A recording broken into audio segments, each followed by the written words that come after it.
హమ్మయ్య! ఎక్కడ వాళ్ళు అక్కడికెళ్ళిపోయారండి. ఎవరి పని మీద వాళ్ళెళ్ళిపోయారు.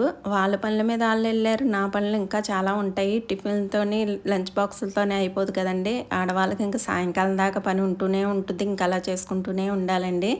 ఇంక తప్పదు కదా! ఇంకా ముందుగా అయితే మంచినీళ్ళు తాగేసి, ఉతికిన బట్టలుంటే ఆరేసేసుకొని, షింక్‌లో సామానం అంతా తోమేసుకొని, ఇంక స్టవ్ మీద అయితే పాలు పెట్టేసుకున్నాను. ఈరోజు మా వాడికి పప్పు పులుసు తినాలనిపించిందంట. అమ్మ పప్పు పులుసు బావుంటుంది కదా అన్నాడండి. సరే వాడొచ్చేసరికి సాయంకాలం కన్నా ఉంటుంది కదా అని పప్పు పులుసు పెడుతున్నాననమాట. ఇంకా లంచ్ బాక్స్‌కి పులిహోర చేసేసానండి. పులిహోర చేశానంటే టిఫిన్ కూడా అదే తింటాడు. వాడికి అంత ఇష్టము చింతపండు పులిహోర అంటేనే. అదే కొద్దిగా ఉందని నేను తినేస్తున్నానండి. చింతపండు పులిహోరలో గానీ, నిమ్మకాయ పులిహోరలో అయినా, ఏ పులిహోరలో అయినా పచ్చిమిర్చి, ఎండుమిర్చి చాలా బావుంటాయి కదా! ఉప్పు, కారాలన్నీ పట్టి. నాకైతే చాలా ఇష్టం. అయి కూడా వదలకుండా తినేస్తాననమాట.